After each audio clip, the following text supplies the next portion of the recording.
우리 인간은 모두 죽는 존재입니다. 시기만 다를 뿐 한 사람도 예외가 없습니다. 이단의 교주들이 늘 자기는 죽지 않는다고 하는 주장을 하는 사람들이 이제 이단의 교주들인데 그 사람들도 다 죽었습니다. 시기만 다를 뿐 우리는 다 죽는 존재입니다. 그래서 하이데거는 인간은 죽음으로 향하는 존재다 이렇게 규정을 했죠. 아주 유명한 규정인데요. 우리는 다 지금 죽음을 향해서 가고 있다는 것입니다. 자, 이거를 우리가 알기 때문에 이 죽음으로부터 우리는 불안과 공포를 경험하게 됩니다. 죽는 것을 알기 때문에 죽음 앞에서 우리는 다 불안하고 그리고 공포를 느낄 수밖에 없습니다. 이거를 피하고 싶죠. 이거를 피하기 위해서 인간은 세상 사람들 속에 파묻히려고 한다. 하이데거가 이렇게 지적을 합니다. 왜 우리가 세상살이에 그렇게 집착을 하게 되냐면 죽음에 대한 불안과 공포가 자꾸만 커지면 커질수록 우리는 세상살이의 삶에 자꾸만 더 깊이 빠져들어갈 수밖에 없다 이렇게 얘기합니다. 하이데거가 말하는 세인, 세상 사람은 수평화되고 익명화된 평균 인간을 말하는 건데 하이데거는 이 세인, 세상 사람으로서 세상에 파묻혀서 살아가는 네 가지 경우를 이야기를 해줍니다. 첫째는 쓸데없이 늘어놓는 수다. 이것도 결국은 이 불안과 공포를 해결해 보려고 나오는 반응으로 그렇게 하이데거는 보는 겁니다. 두 번째는 이런 일 저런 일에 끊임없이 기웃거리는 호기심. 세 번째는 몇 가지 가능성 사이를 왔다 갔다 하는 애매성. 네 번째는 세상 사회의 깊숙한 몰입. 진리냐 뭐냐 신앙이 뭐냐 뭐 사랑이 뭐냐 이거 생각할 여를도 없이 그냥 세상살이에 막 몰입을 하게 되면 내가 바른 길을 걸어가는 거, 진리의 길을 걸어가는 거, 믿음의 길을 걸어가는 거 이런 것들을 가치들을 다 놓칠 수밖에 없죠. 그래서 수도사들은 수도원에까지 들어가 가지고 다 사당하고 문 걸어 잠그고 이게 수도를 했던 이유가 그런 건데 그것도 역시 좀 우리에게는 지나친 거지만 어쨌든 너무나 지나치게 세상살이에 깊숙하게 몰입하는 것도 결국은 죽음으로부터 오는 불안과 공포를 해결해 보려고 하는, 피해 보려고 하는, 도피해 보려고 하는 우리들의 마음이다 이렇게 설명을 합니다. 왜 우리는 죽음 앞에서 두려워할까요? 왜 죽음 앞에서 우리는 공포심을 느낄까요? 죽음으로 내 삶이 끝난다고 생각하기 때문입니다. 죽어도 내 삶이 끝난다고 생각하지 않는다면 죽음이 그렇게까지 두렵고 공포스러울 리는 없습니다. 죽으면 내 삶이 다 끝난다고 생각하기 때문에 죽음이 우리들에게 불안을 가져다 주고 공포를 가져다 줄 수밖에 없습니다. 자, 그러나 인간이 죽음이 삶의 끝이라고 하는 생각에 머무를 수가 없습니다. 당연히 사후의 생은 없을까를 상상하지 않을 수가 없습니다. 죽음은 모든 것이 끝난다라고 생각하면 이거는 이 허무함을, 이 공허함을, 이 무의미함을 극복할 수 있는 방법이 없기 때문에 자, 그러면 죽은 다음에 또 삶은 없는 거야? 라고 하는 질문을 당연히 던질 수밖에 없는 겁니다. 모든 종교는 다 사후의 생을 다 주장합니다. 물론 개념과 설명의 방식은 차이가 있지만 모든 종교는 다 사후의 삶을 다 주장을 합니다. 그 중에 하나가 대표적인 것이 영혼 불멸설입니다. 소크라테스는 이 영혼 불멸설을 믿었습니다. 몸은 죽고 혼은 죽지 않는다는 것입니다. 소크라테스가 이해하는 죽음은 뭐냐? 몸과 혼이 분리하는 것이다. 그러고 나서 몸은 죽고 혼은 죽지 않는 거다. 이게 죽음이다. 이렇게 이해한 거죠. 그러니까 내가 독배를 마시고 죽어도 내 혼은 여전히 살아있기 때문에 내가 못 마실 이유가 없지. 당당하게 왼손으로 하늘을 가리키면서 신을 가리키면서 오른손으로는 독배를 받아들고 그냥 마십니다. 조금도 두려워하지 않습니다. 왜냐하면 어차피 내 혼은 죽지 않으니까요. 이 독약을 마시기 전에 이야기를 쓴 책이 플라톤의 파이돈입니다. 이 파이돈을 통해서 이 소크라테스는 죽음은 몸, 소마, 그리고 혼, 푸시케, 이 두 가지가 분리되는 것이 죽음이고, 자 그러나 혼은 죽지 않는다. 이게 영혼 불멸설입니다. 혼이 죽지 않는다고 생각을 하면 영혼 불멸설을 믿는 사람들은 부활을 받아들이기가 어려워집니다. 죽지 않았기 때문에 부활이 필요가 없습니다. 부활은 죽었을 때 가능한 거지, 죽지 않았는데 부활이 일어날 수가 없죠.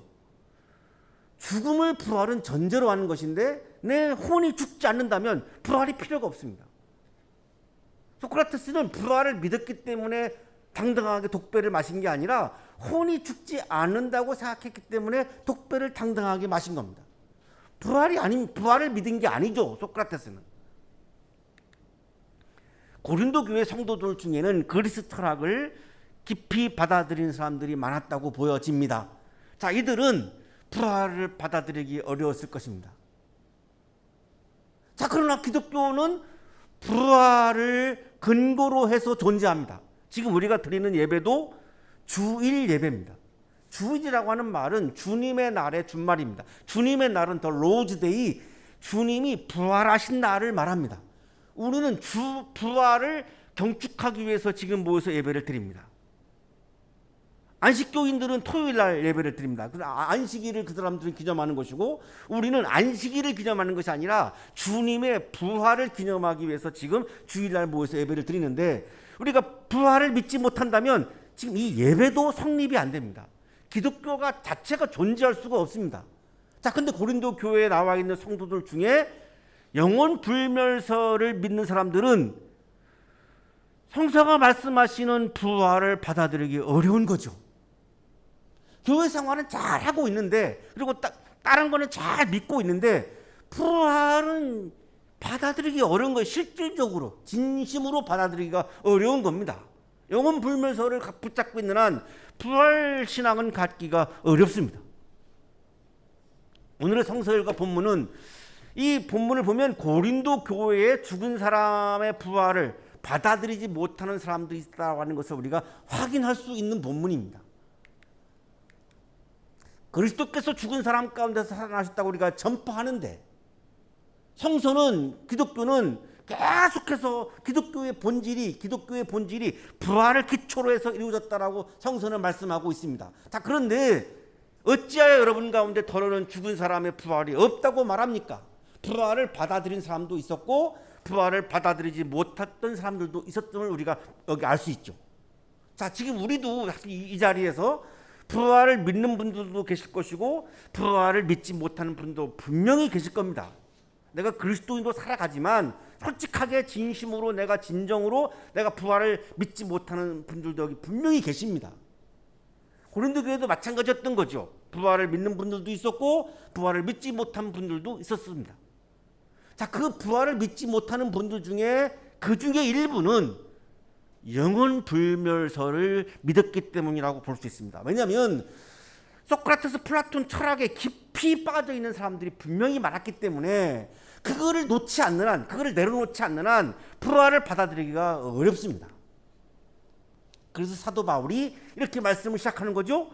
여러분 가운데 더러는 죽은 사람의 부활이 없다고, 어찌하여 여러분 가운데 더러는 죽은 사람의 부활이 없다고 말합니까? 지금 우리 중에 부활을 믿지 못하는 분들에게도 주시는 주님의 말씀이죠. 왜 성서는 계속해서 부활을 증언하고 있는데, 그리고 예수님은 부활하셨는데 왜 부활이 있다라고 믿지 못하십니까? 지금 이렇게 말씀하는 거죠. 사도 바울은 논리를 전개해 나갑니다. 죽은 사람의 부활을 부인한다면 그것은 예수님의 부활을 부정하는 것이다. 이것이 사도 바울이 강력하게 주장하는 내용입니다. 내가 죽은 사람의 부활을 부정한다면, 내가 나중에 내가 종말할 때의 부활을 내가 믿지 못한다면 그것은 예수님의 부활을 부정하는 것과 같다. 이것이 바울의 주장입니다. 이거를 오늘 본문에서 4번이나 강조합니다. 고린도 교회 성도들 중에는 부활 자체를 믿지 못하는 사람들도 있었을 것이고, 또 하나는 예수님의 부활은 믿지만 나의 부활은 믿지 못하는 사람들도 있었을 것입니다. 굉장히 다양했을 겁니다. 우리도 마찬가지입니다. 아예 부활 자체를 받아들이지 못하는 사람들도 있을 것이고, 또 하나는 예수님의 부활은, 예수님은 그래도 예수님이시니까 부활하셨겠지, 그런데 나는 부활할 수 없지, 이렇게 믿는 사람들도 분명히 있었을 것입니다. 자, 그래서 바울은 4번이나 강조합니다. 죽은 사람의 부활을 부정하는 것은 예수님의 부활을 부정하는 것이다. 영혼 불멸설을 믿는 사람들은 죽은 사람의 부활을 받아들이지 못했을 것이기 때문에 그들 중에 그들을 향한 또한 선포이기도 하겠죠. 신약 성서학자 오스카 쿨만은 이 소크라테스의 이원론적인 영혼 불멸설을 비판합니다. 신약 성서에 나타난 인간의 죽음은 영혼 불멸설이 주장하는 것처럼 몸과 혼이 분리되어서 몸만 죽는 것이 아니라 분리될 수 없는 전 존재의 죽음이라고 얘기합니다. 성서가 증언하는 죽음은 우리의 일부만, 몸, 혼, 영 중에서 이 일부만 죽는 것이 아니라 몸, 혼, 영 전체, 전 존재가 whole being, 전 존재가 죽는 것이다. 이것이 성서가 우리들에게 말씀하시는 인간의 죽음이다, 이렇게 설명합니다. 예수님의 죽음도 마찬가지라고 주장합니다. 예수님의 몸은 죽고 혼은 죽지 않은 것이 아니고 예수님도 육체와 영혼을 포함하는 총체적 죽음이었다는 겁니다. 아주 중요한 부분이어서 인용을 좀 읽겠습니다. 예수의 죽음은 총체적 폐기이다. 그의 육체만이 죽은 것이 아니라 그의 영혼도 죽었다. 그는 전적으로 죽음을 당하였다. 그의 존재 전체가 완전히 폐기되었다. 이 예수를 하나님께서 다시 살리셨다면 그의 부활은 오직 하나님의 은혜와 능력을 통한 절대적 새 창조이다. 예수님의 전 존재가 죽으셨기 때문에 예수님의 아버지이신 하나님께서는 예수님의 전 존재를 다시 살리셨는데, 그 다시 살리신 것은 전에 있던 존재가 복원된 것이 아니고 완전히 새로운 존재로 다시 새롭게 창조하신 것이 예수님의 부활이다, 이렇게 설명합니다. 자, 이성적으로 부활을 잘 받아들이지 못하는 분들도 이 오스카 쿨만의 주장은 받아들일 수 있을 것 같아요. 제가 이 설교를 준비하고 묵상하면서 그런 생각을 했어요. 굉장히 합리적인 분들일수록 부활을 받아들이기 어렵습니다. 자, 그런데 이 오스카 쿨만의 이야기는 굉장히 설득력이 있습니다.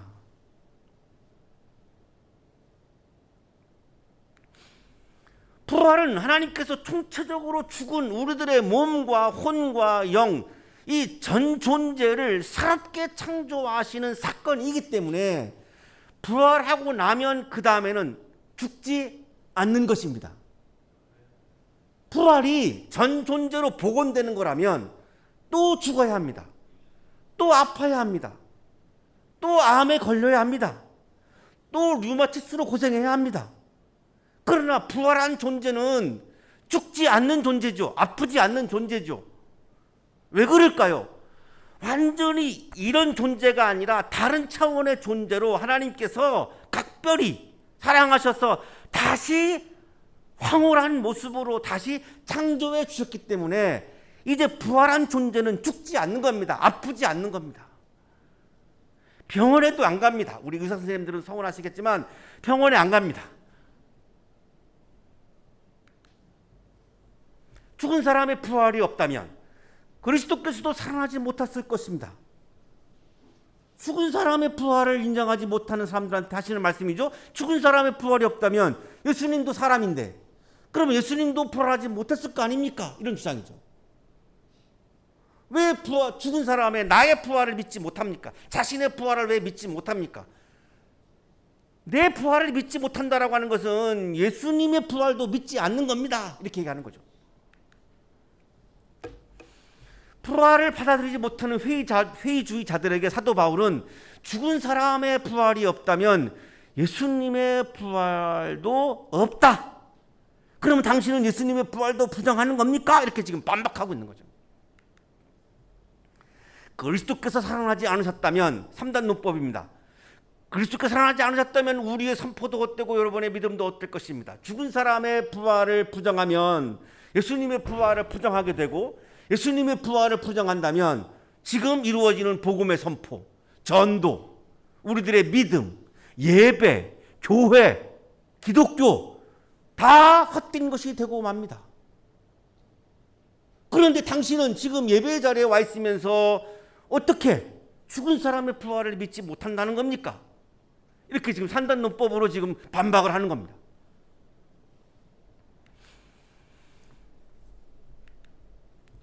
우리는 또한 하나님을 거짓되이 증언하는 자로 판명될 것입니다.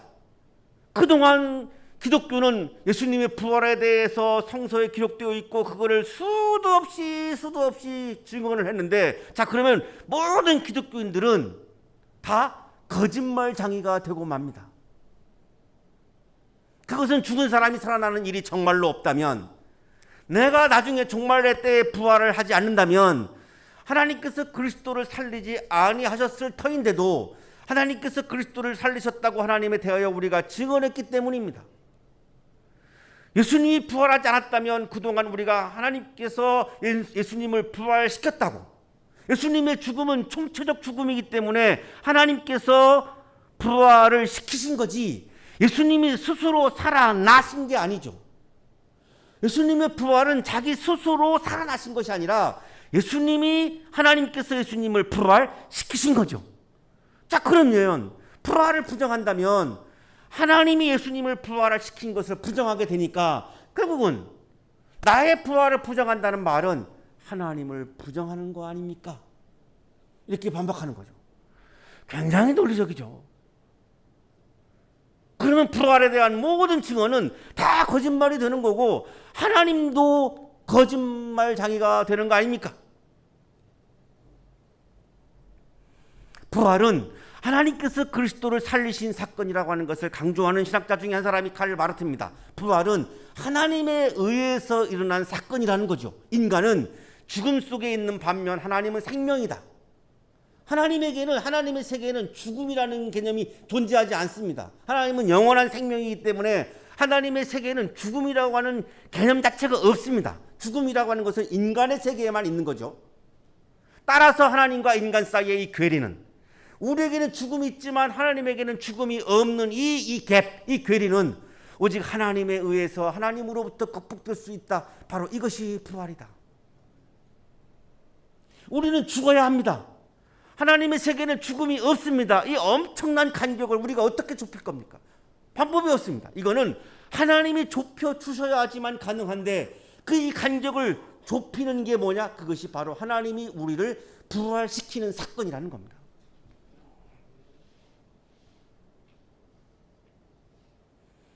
종말의 때에 하나님이 우리를 부활시키지 않는다면 하나님은 우리를 사랑하시는 것도 아니고 우리가 하나님의 자녀도 아니고 아무 관계도 아니게 돼버립니다. 하나님이 그럴 리가 없다는 거죠. 내가 어떻게 스스로 살아나겠습니까? 방법이 없습니다. 죽음 앞에서 우리는 할 수 있는 게 아무것도 없습니다. 오로지 하나님만이 하실 수 있는 거죠. 죽은 사람의 부활을 부정하는 것은 그리스도의 부활을 부정하는 것이고, 그러면 그리스도를 살리신, 부활시키신 하나님을 부정하게 됩니다. 따라서 예수님의 부활을 부정하거나 나 자신의 종말의 때의 부활을 받아들이지 않는 것은 하나님을 받아들이지 않은 것입니다.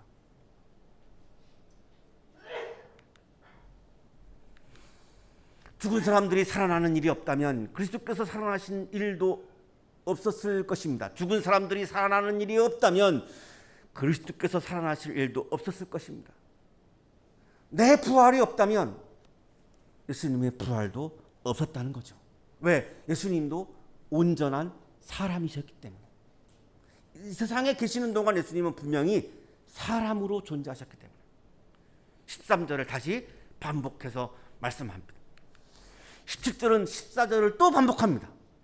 그리스도께서 부활하지 않으셨다면 우리의 믿음도 헛되고 예배도 헛되고 교회도 헛되고 복음 전도도 헛되고 모든 것이 다 헛되어 버리고 예수님이 부활하지 않았다면 나의 죄의 문제, 죽음의 문제는 해결할 방법이 없다는 것입니다.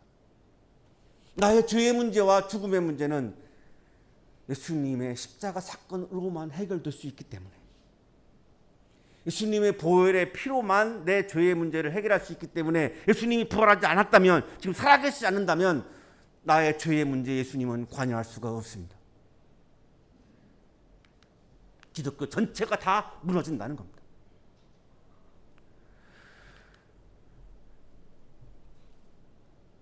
그리고 우리는 모두 다 거짓 증언자가 되고 다 거짓말자가 되고 사기꾼으로 전락할 수밖에 없고, 죄와 죽음의 권세 앞에서 꼼짝도 하지 못하는 그런 인생을 살아갈 수밖에 없다는 것입니다. 그리스도 안에서 잠든 사람들도 멸망했을 것입니다. 바울은 죽음을 잠자는 것으로 비유하죠. 지금 죽어 있는 사람들은 어떤 상태냐? 잠자고 있다는 겁니다. 잠자고 있다가 종말의 때에 하나님께서 다시 살리셔서 부활시켜 주시는데, 죽은 사람의 부활을 부정한다면 잠자고 있는 이미 죽은 사람들은 다 멸망할 수밖에 없지 않은가. 소크라테스도 죽음을 앞둔 법정의 변론에서 똑같습니다. 죽음은 잠자는 것, 가장 편안한 잠, 깊은 잠에 빠지는 것이라고 말합니다. 마가복음도 야이로의 딸을 잠자는 것이라고 표현합니다. 많은 경우 죽음을 잠자는 것에 비유합니다. 사도 바울도 역시 마찬가지입니다. 지금 죽은 사람들은 그리스도 안에서 잠자고 있다고 말씀하는 겁니다. 그리스도 안에서 잠든 사람들도, 지금 현재 이미 죽은 분들은 그리스도 안에서 잠자고 있다는 겁니다. 그 잠자고 있는 그 존재를 종말의 때 하나님께서는 완전히 새로운 존재로, 차원이 다른 존재로, 죽지 않는 존재로 다시 창조하신다는 겁니다. 그것이 하나님의 부활 사건이라는 겁니다. 죽은 사람의 부활을 우리가 받아들이지 못한다면 죽음 앞에서 불안과 공포를 떠는 것을 해결할 방법이 없고, 이미 죽어서 잠자는 사람들도 결국은 멸망으로 갈 수밖에 없고 상상조차 할 수 없다. 바울의 입장은 그런 겁니다. 그리스도 안에서 우리가 바라는 것이 세상에만 해당되는 것이라면 우리는 모든 사람 가운데서 가장 불쌍한 사람일 것입니다. 우리의 생이, 우리의 삶이 이 세상에만 있고 이 세상에서 죽은 이후에 아무것도 존재하지 않는다면 우리는 너무나 불쌍한 존재입니다. 왜? 짤막한 순간을 살고 마치는 거기 때문에, 그것 때문에 그냥 온갖 별의별 일을 다 겪으면서 살아야 하는가? 너무너무나 불쌍한 존재라는 거죠. 그리스도의 부활과 죽은 사람의 부활을 믿지 못하는 이 헛된 믿음으로 사는 사람은 참 불쌍한 사람이라는 것입니다. 하지만 우리에게 있어서 이 세상에서의 존재 방식만 있는 것이 아니죠. 다른 존재 방식이 또 있습니다. 우리는 땅에 속한 몸의 세계에서만 존재하는 것이 아니라 하늘에 속한 몸의 세계에서도 존재한다고 사도 바울은 고린도전서 15장에서 이 이후의 본문에서 또 이야기합니다. 지금은 땅에 속한 몸으로 내가 존재하고 있죠. 이게 다가 아니라는 거죠. 또 하늘에 속한 몸이라고 하는 존재가 또 다른 존재 방식이 있다는 겁니다. 이거를 왜 보지 못하는가? 바울은 지금 이렇게 말하는 거죠. 부활을 받아들이지 못하는 사람들은 땅에 속해 있는 존재 방식만 받아들이고 하늘에 속한 몸의 존재 방식은 받아들이지 않는다는 것입니다. 그거는 너무나 불쌍한 존재가 될 수밖에 없다는 겁니다. 이게 너무나 짧기 때문에. 하늘에 속한 몸의 존재 방식은 영원하지만 땅에 속해 있는 존재 방식은 찰나 순간에 불과합니다. 그러니 영원히 존재하는 존재 방식은 부정해버리고 순간적으로 존재하는 존재 방식만 받아들인다면 이거야말로 너무나 불쌍한 사람이다. 이게 바울의 지금 주장이죠. 하늘에 속한 몸은 땅에 속한 몸과는 다른 몸입니다. 안 죽는 몸이죠. 아프지 않는 몸이죠. 이 세상의 존재 방식만 존재한다면 죽음 앞에서 우리는 이 허무주의를, 공포를, 불안을 극복할 방법이 없습니다. 늘 일상 속에서 불안에 떨어야 되고 공포에 떨어야 됩니다. 언제 죽을지 모릅니다. 언제 지진이 터질지 모릅니다. 언제 전쟁이 날지 모릅니다. 그러니 하루도 행복하게 살 방법이 없습니다. 12절부터 19절까지 그리스도의 부활과 나 자신의 부활을 믿지 못하는 사람들을 향하여 참 그것은 어리석은 거라고 헛된 것이라고 질타하고, 또 그 중에는 그리스도의 부활을 믿지만 나의 부활을 믿지 못하는 사람들한테 참 불쌍한 거라고 이렇게 질타를 하고 나서 마지막 20절에서 사도 바울은 강력하게 선포합니다. 그러나 이제 그리스도께서는 죽은 사람들 가운데서 살아나셔서 잠든 사람들의 첫 열매가 되셨습니다.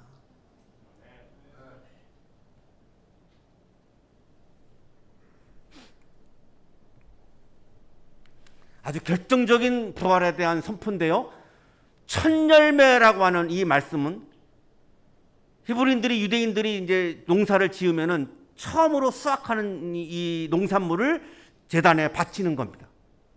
제가 24살에 시골에 가서 단독 목회를 시작했는데 완전 농촌이었는데 뭐 오이를 딴다, 호박을 딴다, 이 할머니들이 딱 첫 번째 따는 거를 가지고 주택으로 막 와요. 전도사님, 호박 땄어요.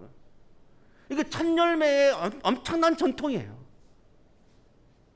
예수님께서 부활에 잠든 사람들의 첫 열매라고 하는 것은 예수님이 부활하셨기 때문에, 첫 열매가 되셨기 때문에 이것은 다시는 죽지 않는 첫사람이시고 부활한 최초의 인간이기 때문에, 부활의 첫 열매이기 때문에, 자, 이거는 뒤를 이어서 우리 모두도 부활한다라고 하는 예고이고 신호탄이라는 겁니다. 왜? 예수님도 온전한 인간으로 하셨기 때문에. 그리스도의 부활은 성도들의 부활의 실질적인 근거이고, 성도들의 부활은 그리스도의 부활의 필연적인 결과라는 겁니다. 그리스도의 부활은 그리스도를 따르는 사람들이 부활할 것을 예고하고 있는 것이고, 우리도 종말의 때에 우리 모두가 그리스도를 믿고 그리스도를 따르는 우리는 완전히 황홀한 존재로 다시 부활한다라고 하는 신호탄을 지금 쏘아 올리고 있는 것이 예수님의 부활 사건이라는 것입니다. 아직도 이 합리적인 생각으로 부활을 받아들이지 못하는 분들을 위해서 스티븐 패터슨이라고 하는 신학 주석가의 이 말을 인용을 하겠습니다. 굉장히 설득력이 있습니다. 부활의 몸을 영적인 몸이라고 설명을 합니다. 바울의 부활 개념은 몸의 부활이지 육체의 부활은 아니다. 이 삭스 육체의 부활이 아니라 바디, 몸의 부활이다. 소마다. 예수를 따라 부활하게 될 사람들은 영적인 몸을 갖고 있는 것이지 육체적인 몸을 갖고 있는 것이 아니다. 이 육체적인 몸으로 부활한다고 생각하면은 합리적인 분들은 받아들이기 어려울 겁니다. 부활이란 또 썩는, 또 죽는, 또 아픈 이런 육체적인 몸, 싹 쓸고 부활하는 것이 아니라 영원히 죽지 않는 하늘에 속한 몸. 고린도서 15장은 그렇게 표현합니다. 하늘에 속한 몸, 신령한 몸, 자연적인 몸이 아닌 신령한 몸, 땅에 속한 몸이 아닌 하늘에 속한 몸으로 부활한다는 겁니다. 사랑하는 한양 가족 여러분, 그리스도인은 땅에 속한 몸이 낡아서 사라지게 되면 우리 다 이 육신이 다 사라지는 날이 옵니다. 다 누구에게나 오죠. 자, 그때가 되면 하나님께서 하늘에 속한 몸으로 새롭게 창조하십니다. 이거를 믿는 것이 부활신앙입니다. 자연적인 몸이 낡아서 사라지게 되면 우리는 다 병들게 되고 다 연로하게 되고 언젠가는 다 이게 사라지게 됩니다. 그때 하나님은 나를 신령한 몸으로 새롭게 창조하시는 겁니다. 이거를 믿는 게 부활신앙입니다. 부활은 현재의 삶과 현재의 몸이 다시 연장되는 것이 아닙니다.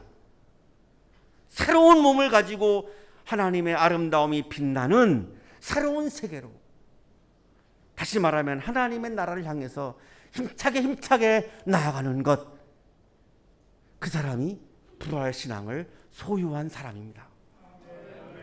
부활신앙으로 죽음 앞에서의 불안과 공허함과 무의미함을 이기고 오늘도 힘차게 우리 다 같이 손붙잡고 부활신앙을 소유하고 하나님의 나라를 향해서 힘차게 나아가는 아름다운 삶을 사시는 여러분이 되시기를 간절히 축원합니다.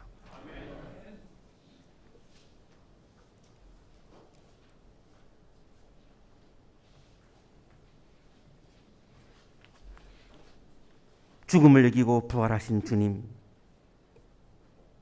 죽은 사람들의 첫 열매가 되셔서 우리의 부활을 예고해 주시고 우리가 부활할 것을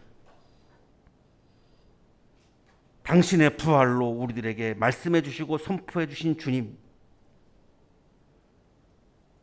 우리 모두가 부활 신앙을 소유하고 죽음을 두려워하지 않고 죽음 앞에서 불안해하지 아니하고 하나님께서 나를 황홀한 존재로 다시 부활시켜 주실 것을 믿으며 이 불안과 공포와 무의미함을, 허무함을 이겨내고 오늘도 일상에서 주님을 바라보며 행복하게 살아가는 그리스도인으로 살게 해 주옵소서. 우리 모두에게 부활 신앙이 충만하게 하여 주옵소서. 예수 그리스도 이름으로 기도하옵나이다. 아멘.